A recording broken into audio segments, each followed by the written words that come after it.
Happy Sunday everyone, welcome back to GRC Online Service. Kiranya melalui online service ini, kita semua dapat mengalami perjumpaan pribadi dengan Kristus dan terus bersemangat dalam mengabarkan Injil Kristus. Hari ini, kita akan diberkati melalui firman Tuhan yang akan disampaikan oleh hambanya, Evangelis Christian Riff. Oleh karena itu, saya mengundang kita semua untuk mengarahkan hati dan pikiran kita dan mengakui bahwa pertolongan kita datangnya dari Tuhan yang menjadikan langit dan bumi, dan kasih karunia dari Allah Bapa, Allah Anak, dan Allah Roh Kudus akan menyertai ibadah ini dari awal hingga akhirnya. Biarlah semuanya memuji-muji Tuhan, sebab hanya namanya saja yang tinggi luhur, keagungannya mengatasi bumi dan langit. Mari pada saat ini, kita bersama dengan orang percaya, kita ikrarkan iman kita menurut pengakuan iman rasuli yang merupakan inti dari pengajaran iman kita. Aku percaya kepada Allah, Bapa yang Maha Kuasa, Khalik langit dan bumi, dan kepada Yesus Kristus, Anaknya yang tunggal Tuhan kita, yang dikandung dari Roh Kudus, lahir dari anak darah Maria, yang menderita sengsara di bawah pemerintahan Pontius Pilatus, disalibkan, mati dan dikuburkan, turun ke dalam kerajaan maut. Pada hari yang ketiga, bangkit pula dari antara orang mati. Naik ke surga, duduk di sebelah kanan Allah, Bapa yang Maha Kuasa. Dan dari sana ia akan datang untuk menghakimi orang yang hidup dan yang mati. Aku percaya pada Roh Kudus, gereja yang kudus dan am, persekutuan orang kudus, pengampunan dosa, kebangkitan tubuh, dan hidup yang kekal. Amin. Saudara-saudaraku yang terkasih di dalam Tuhan, mari bersama-sama kita memuji nama Dia karena kasih setianya untuk kita sampai selama-lamanya. Lord, you are good.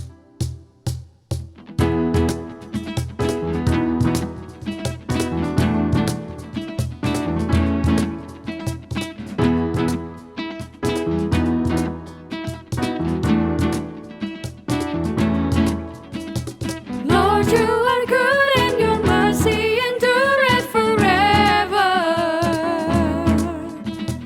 Lord, you are good and your mercy endureth forever. People from every nation and tongue, from generation to generation, we worship you. Hallelujah, hallelujah, we worship you for who you are. We worship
Dia baik dalam kehidupan kita. Karena Dia baik, kita harus belajar untuk mengasihi Dia lebih dalam lagi, lebih sungguh lagi. Kita merenungkan betapa besar pengorbanan yang Dia berikan dalam kehidupan kita. Dia bayar semua. Dia menebus hidup kita. Jesus paid it all.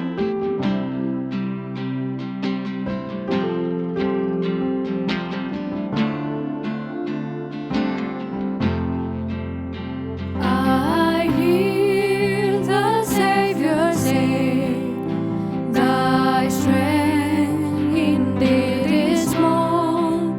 Child of weakness, watch and pray.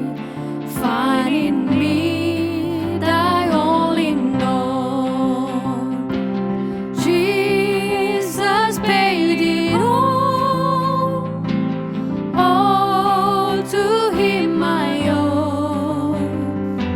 Sin had left a crimson stain, He washed it white as snow.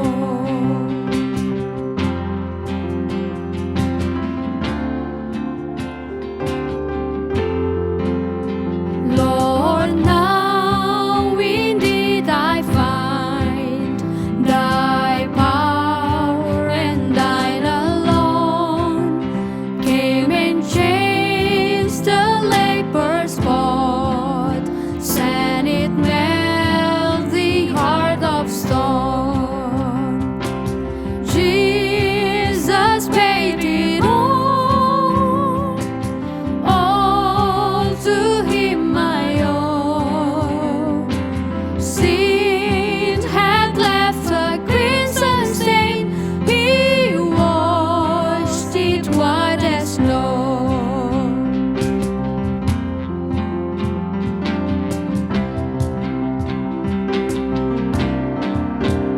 Oh, praise the one who pays my debt and raised His life up from the dead.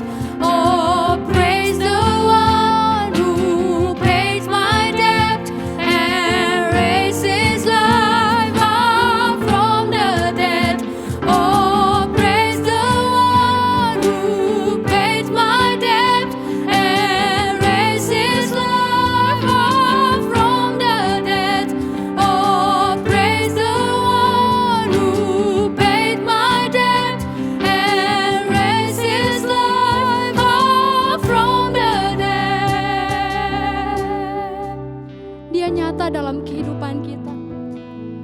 Dia nyata dalam kehidupan kita. Amin Bapak Ibu. Amin teman-teman. Amin saudara-saudara. Mari dengan segenap hati kita mau menghayati kasih-Nya.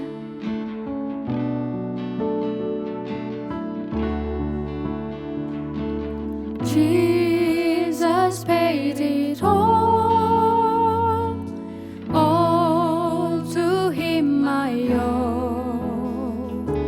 Sin had left a crimson stain, He washed it white as snow.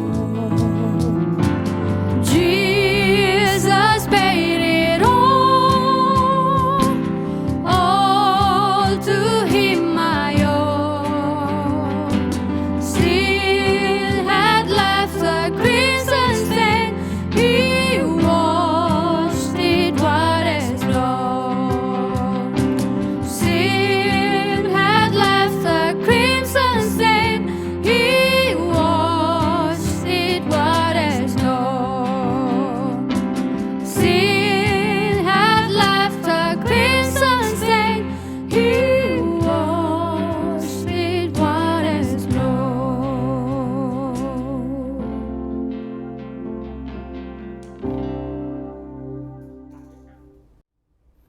Halo saudara, salam damai sejahtera di dalam Kristus Yesus.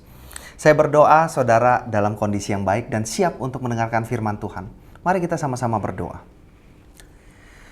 Tuhan, kami bersyukur hari ini kami boleh datang beribadah kepada Tuhan. Kami datang menyembah Tuhan dan pada saat ini Tuhan kami rindu untuk mendengarkan firman Tuhan. Buka hati kami, buka pikiran kami. Ajar kami untuk mau mendengar firman Tuhan dan melakukan firman Tuhan dalam kehidupan kami. Yang bersyukur di dalam nama Tuhan Yesus Kristus. Amin. Saudara, judul khotbah kita hari ini adalah Fighting Your Ego. Tidak tahu atau tidak mau tahu. Sepanjang bulan September ini kita bahas tentang tema besar, yaitu perubahan. Di minggu pertama kita sepakat bahwa perubahan adalah suatu kepastian, sehingga kita harus berpegang pada sang kepastian itu, yaitu Kristus, maka kita mengalami transformasi yang sejati. Minggu kedua, minggu kemarin, kita membahas bahwa perubahan itu menimbulkan risiko yang besar, sehingga kita harus punya growth mindset, yaitu pemikiran yang bertumbuh seperti yang dilakukan oleh para rasul, bukan fixed mindset seperti para Saduki dan ahli-ahli agama. Nah, soal growth mindset ini saudara, ini adalah soal bagaimana kita itu beradaptasi. Dan kalau kita ngomong soal adaptasi, itu ada satu hal yang dibutuhkan ketika kita mau bisa beradaptasi, yaitu yang akan kita bahas hari ini, tentang teachable attitude, sikap kita yang mau diajar. Apa sih teachable attitude itu? John Maxwell bilang gini saudara, being teachable berarti mengakui bahwa kita tidak mengetahui sesuatu. Saya ulang, being teachable berarti mengakui bahwa kita tidak mengetahui sesuatu dan mengizinkan orang lain untuk menunjukkan atau mengajari kita. Highlight kata mengizinkan, artinya kita sendiri bisa tidak menjadi teachable ketika kita tidak mengizinkan orang lain untuk menunjukkan kepada kita atau mengajari kita. Jadi kerendahan hati menunjukkan karakter yang lebih daripada sekedar ego dan kesombongan. Di dalam judul kita sebut Fighting Your Ego. Kenapa hari ini kita mau sentuh soal ego? Begini, kalau persoalannya bahwa menjadi teachable adalah soal tidak tahu, solusinya gampang. Solusinya adalah kita harus cari tahu, kita harus mau tahu, dan belajar untuk tahu. Selesai, itu soal knowledge. Tetapi yang jadi masalah adalah ketika kita tidak mau tahu. Ini bukan lagi soal knowledge, tapi soal attitude, soal sikap.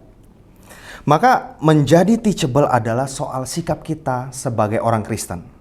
Soal sikap, soal hati, soal semangat untuk memberikan yang terbaik buat Tuhan. Dan di dalam Alkitab sendiri, teachable itu sering dikontraskan dengan orang bebal, pencemooh, dan orang sombong. Coba kita lihat di dalam Amsal pasal 13 ayat yang ke-10 ya. Amsal 13 ayat yang ke-10. Keangkuhan hanya menimbulkan pertengkaran, tetapi mereka yang mendengarkan nasihat mempunyai hikmat. Keangkuhan dan siapa yang mendengarkan nasihat, dua kontras. Amsal 15:32. Siapa yang mengabaikan didikan membuang dirinya sendiri, tetapi siapa mendengarkan teguran memperoleh akal budi. Memperoleh akal budi, grow in understanding di dalam terjemahan yang lain. Kita melihat di sini, saudara, bahwa ego itu merupakan problem untuk kita bisa beradaptasi dengan perubahan menjadi seorang yang teachable. Nah, hari ini kita akan sama-sama belajar nih soal teachable heart ini, yang juga merupakan salah satu value yang kita bangun bersama di JRC. Teachable heart, kita akan belajar dari seorang yang bernama Apolos. Seorang yang unik, yang kalau kita baca mungkin secara keseluruhan kisah yang biasa aja sih. Tapi ternyata ada sesuatu yang unik yang ingin ditonjolkan oleh sang penulis Kisah Rasul. Kisah Rasul 18 ayat 24 sampai 28. Kisah Rasul 18 ayat 24. Sementara itu datanglah ke Efesus seorang Yahudi bernama Apolos yang berasal dari Alexandria. Ia seorang yang fasih berbicara dan sangat mahir dalam soal-soal kitab suci. Saudara, di sini kita melihat sang penulis Kisah Rasul, Lukas, itu memberikan informasi yang detail dan sistematis hanya dalam satu ayat ini. Artinya dia adalah seorang yang unik, yang ingin ditonjolkan. Kita dapat info apa aja? Identitas kulturnya, dia adalah seorang Yahudi. Dari mana dia? Dari Alexandria. Mau kemana dia? Ke Efesus. Dia ini orangnya seperti apa? Dia itu fasih berbicara dan mahir dalam soal-soal kitab suci. Satu ayat. Kita bisa melihat berbagai informasi tentang Apolos. Oh, Apolos orangnya begini. Buat apa sih Lukas penulis Kisah Rasul ini memberikan informasi begitu banyak. Dia ingin menunjukkan kepada setiap kita pembaca bahwa Apolos ini bukan orang yang sembarangan, saudara. Apolos ini bukan orang biasa-biasa. Apolos adalah seorang Kristen Yahudi dari Alexandria. Saudara, kota Alexandria itu adalah kota yang begitu maju, begitu peradabannya sangat maju, pusat pengetahuan, pusat filsafat, pusat kebudayaan, dan juga pusat bisnis. Ini kota yang maju pada akhir-akhir sebelum Masehi sampai awal Masehi. Kota yang dibangun oleh Alexander Agung di tahun 300-an sebelum Masehi. Kota ini begitu maju dan begitu beradab. Bahkan di sana juga menjadi pusat penelitian Alkitab. Ada universitas di sana, bayangkan. Abad pertama itu Masehi sudah ada universitas di sana. Dan juga ada pusat studi Alkitab, pusat riset. Kalau kita tahu zaman itu tuh Yunani begitu berkuasa sehingga Alkitab PL, Perjanjian Lama itu juga diterjemahkan ke dalam bahasa Yunani yang kita tahu namanya Septuaginta. Itu terjadi di Alexandria. Di sana juga tercatat ada satu perpustakaan yang sangat besar pada masanya. Kira-kira koleksi bukunya kurang lebih 500.000 volume buku. 500.000 volume buku. Ya mungkin bukan jumlah yang banyak ya untuk saat ini. Perpustakaan di UI juga koleksinya sangat banyak pada saat ini, yaitu sampai 5 juta. Tetapi ini sekali lagi pada abad pertama mula-mula. Di mana Indonesia waktu itu belum jadi Indonesia loh, saudara. Indonesia itu namanya masih Deutero Melayu, masih yang bikin alat-alat dari perunggu, dari besi. Orang di Alexandria itu udah punya perpustakaan dengan koleksi 500.000 buku. Bayangin, ini artinya kota yang begitu maju, begitu terdidik, begitu kaya akan kebudayaan. Ibaratnya kalau Alexandria sekarang, itu saya ibaratkan dengan kampus-kampus ternama di dunia. Harvard, Oxford, atau Yale mungkin. Jadi orang-orang lulusan sana itu pasti disegani. Pasti dianggap hebat, bermutu, dicari orang. Dan pasti orang-orang yang dari sana itu jaminan mutu. Pasti bagus. Itu sehingga sangat wajar waktu Lukas ngomong bahwa dia ini fasih berbicara dan mahir dalam soal kitab suci. Dan di ayat 25, ia telah menerima pengajaran dalam jalan Tuhan. Dengan bersemangat ia berbicara dan dengan teliti ia mengajar tentang Yesus. Tetapi ia hanya mengetahui baptisan Yohanes. Nah, saudara, di ayat 25 dikatakan dengan semangat dan dengan teliti. Dengan semangat artinya orang ini, si Apolos ini bukan cuma orang pintar, tapi dia punya hati. Dia punya hati untuk mengabarkan tentang Yesus. Tetapi dicatat, dia hanya mengetahui tentang baptisan Yohanes. Artinya pengetahuan Injil dari Apolos ini belum lengkap, belum komplit istilahnya. Disinilah alasan kenapa Lukas ini taruh kisah Apolos ada di tengah-tengah perjalanan misi Paulus yang ketiga. Diselipkan di sini mulai pasal 18 ke belakang dari Kisah Rasul karena Lukas ingin meng-highlight. Nih di sini loh Apolos mendapatkan pemahaman Injil yang utuh, yaitu juga soal kematian dan kebangkitan Kristus. Ayat yang 26, ia mulai mengajar dengan berani di rumah ibadat. Tetapi setelah Priskila dan Aquila mendengarnya, mereka membawa dia ke rumah dan dengan teliti menjelaskan kepadanya jalan Allah. Saudara, ini waktu si Apolos, info kita udah dapat nih semua, orangnya begini-begini. Nah, dia mulai mengajar. Datanglah Priskila dan Aquila mendengarnya. Siapa mereka? Siapa Priskila dan Aquila? Di ayat 3 pasal 18 dicatat Priskila dan Aquila adalah seorang tukang kemah, teman Paulus. Teman Paulus sama-sama tukang kemah, tetapi Priskila dan Aquila ini dimuridkan oleh Paulus. Dan ketika dia mendengar apa yang Apolos sampaikan, mereka itu melihat bahwa, wih, ada orang yang begitu berbakat, begitu jago ngomong, begitu mempunyai pengetahuan yang luas, tetapi ada yang kurang. Soal pengetahuannya tentang Yesus. Belum terlalu update. Nah, yang dilakukan Priskila dan Aquila apa? Dicatat dibawa ke rumah. terjemahan lain bilang they invite him, diundang ke rumah mereka. Menarik di sini dari sikap yang ditunjukkan oleh Apolos. Sekalipun dia itu orang yang dicatat jago ngomong, mahir dalam soal-soal kitab suci, tapi dia mau diajar. Dia mau belajar untuk diundang ke rumah Priscilla Aquila menyelesaikan, tanda kutip, pemahamannya tentang Injil. Pemahaman yang utuh tentang Injil. Saudara, saya ingat momen waktu saya mau masuk sekolah teologi di STT Aleta tahun 2011. Nah, ada satu sesi yaitu wawancara. Saya itu diwawancara oleh Purek, pembantu rektor bidang kemahasiswaan. Pertanyaannya banyak waktu itu. Tapi saya ingat cuma satu, waktu ditanya soal apa kelemahanmu. Saya jawab bahwa saya ini orangnya agak sombong, Pak. Dan ngomong-ngomong saudara, orang yang ngomong agak sombong itu sebenarnya orang yang paling sombong. Kenapa? Karena dia merasa saya nggak terlalu sombong dibandingkan dia. Dia lebih sombong. Artinya itu orang yang paling sombong sih. Anyway, saya merasa saya itu masuk dengan skill.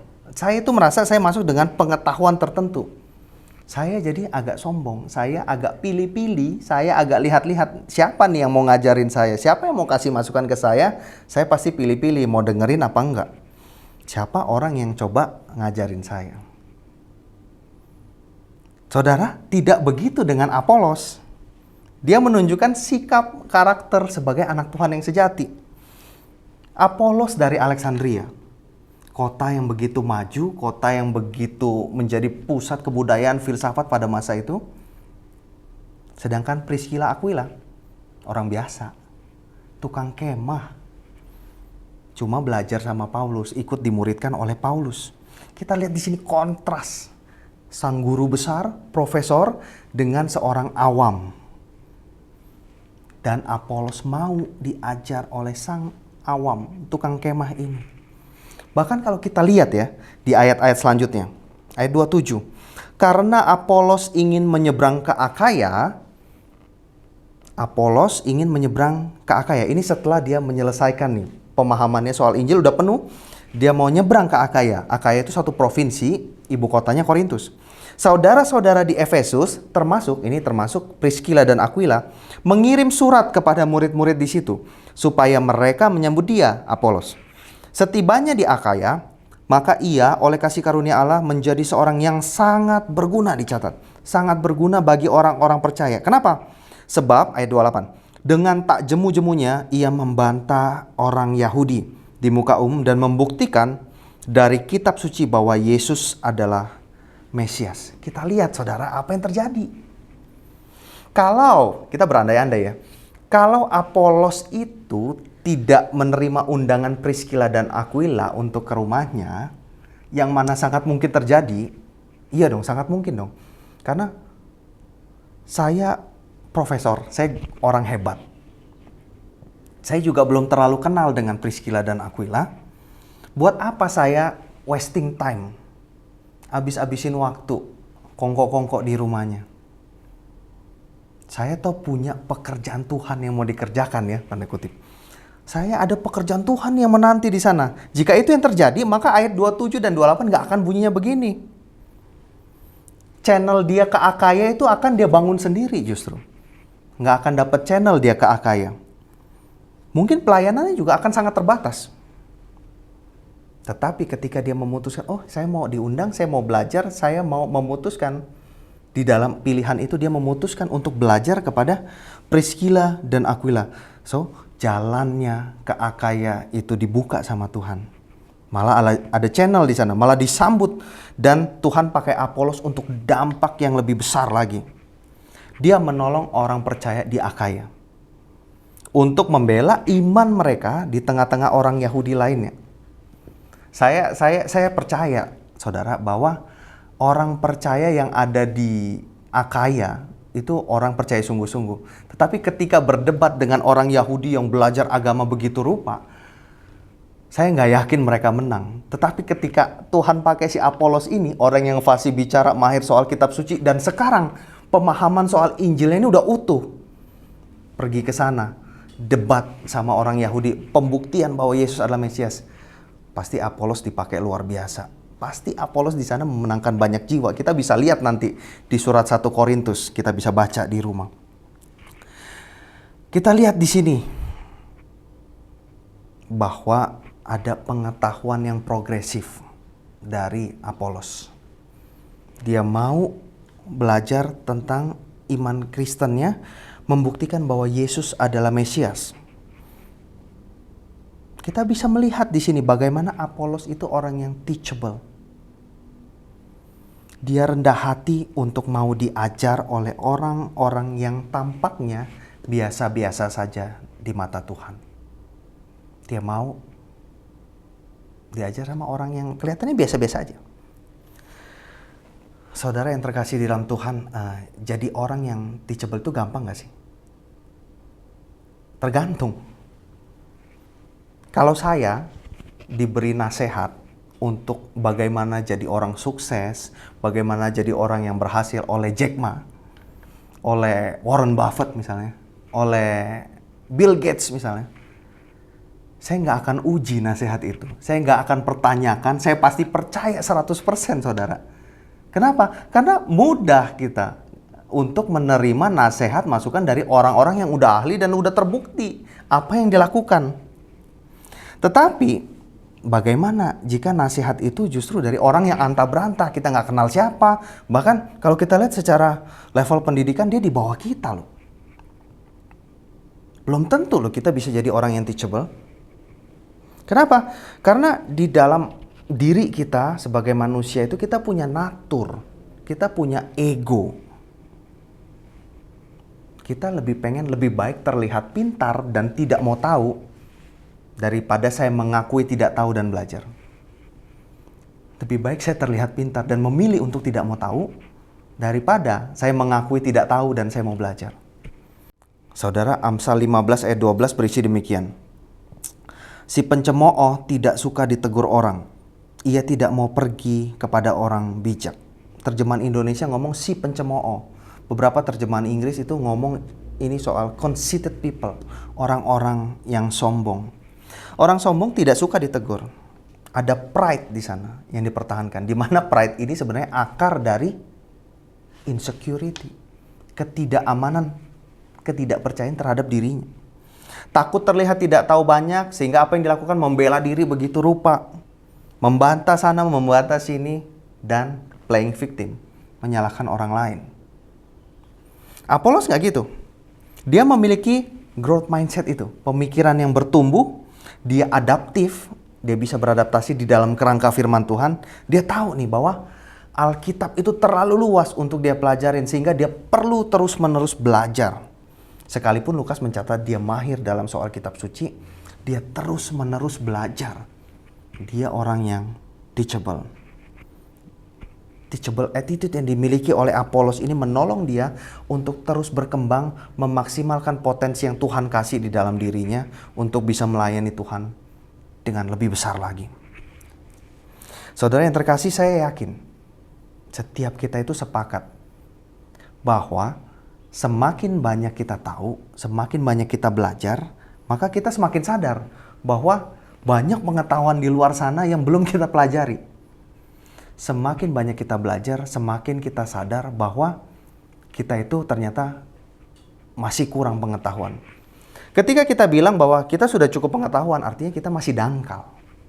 Jadi saudara yang mengalami bahwa kok makin belajar makin nggak tahu ya, tenang aja. Kamu berada di dalam track yang benar. Karena memang seharusnya seperti itu. Maka Petrus itu tulis di dalam 1 Petrus 2 ayat 2 dan 3. Jadilah sama seperti bayi yang baru lahir. Selalu ingin air susu yang murni rohani supaya olehnya kamu bertumbuh, beroleh keselamatan. Jika kamu benar-benar telah mengecap kebaikan Tuhan. Ini merupakan sikap yang alkitabiah. Bahwa kita selalu rindu untuk belajar. Kita selalu rindu untuk dipenuhi oleh firman itu. Kita selalu mau untuk belajar. Karena kita semua adalah murid. Murid Kristus. Kita sendiri adalah pembelajar, learner.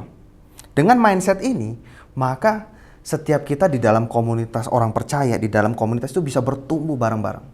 Karena kita mau terus belajar memperlengkapi diri, bukan tidak mau tahu, Tetapi ketika kita tidak tahu, kita mau belajar.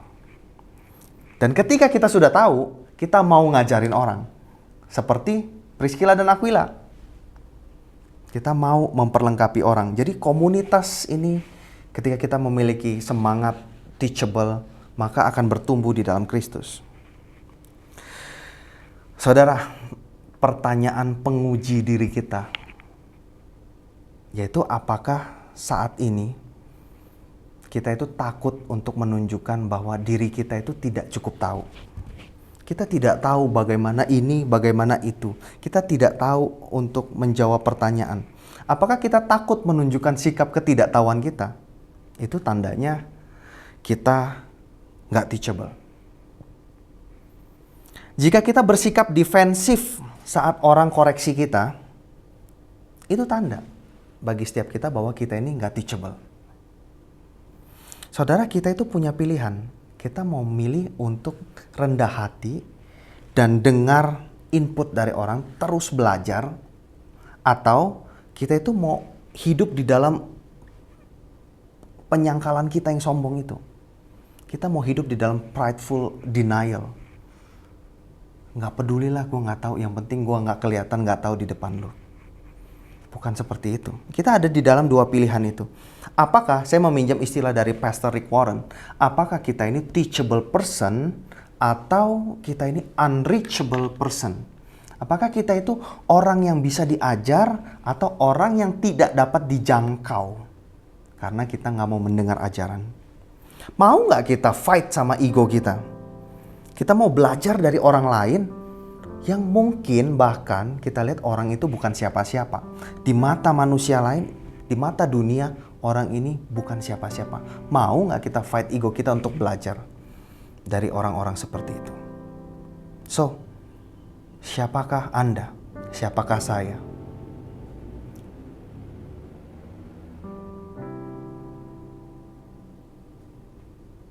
Am I a teachable person?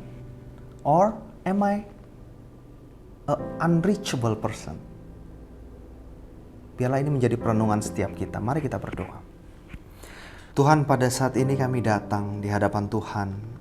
Firman Tuhan mencerahkan setiap kami, juga membuat kami menyadari bahwa mungkin selama ini kami orang-orang yang sulit untuk diajar. Kami bukan teachable person. Tuhan, kami mohon ampun atas itu dan kami rindu untuk bisa berubah, untuk senantiasa mau belajar, mau mengenal akan Engkau, mau terus diperlengkapi di dalam Kristus. Kami berdoa Tuhan, kami mengembalikan segalanya hanya untuk kemuliaan Tuhan saja, sebab segala sesuatu adalah dari Engkau, kepada Engkau dan oleh Engkau. Bagi Engkaulah kemuliaan sampai selama-lamanya. Mari setiap kita, saudara, kita terima berkat Tuhan. Tuhan memberkati engkau dan melindungi engkau. Tuhan menyinari engkau dengan wajah-Nya dan memberi engkau kasih karunia. Tuhan menghadapkan wajah-Nya kepadamu dan memberi engkau damai sejahtera dari sekarang sampai selama-lamanya. Amin.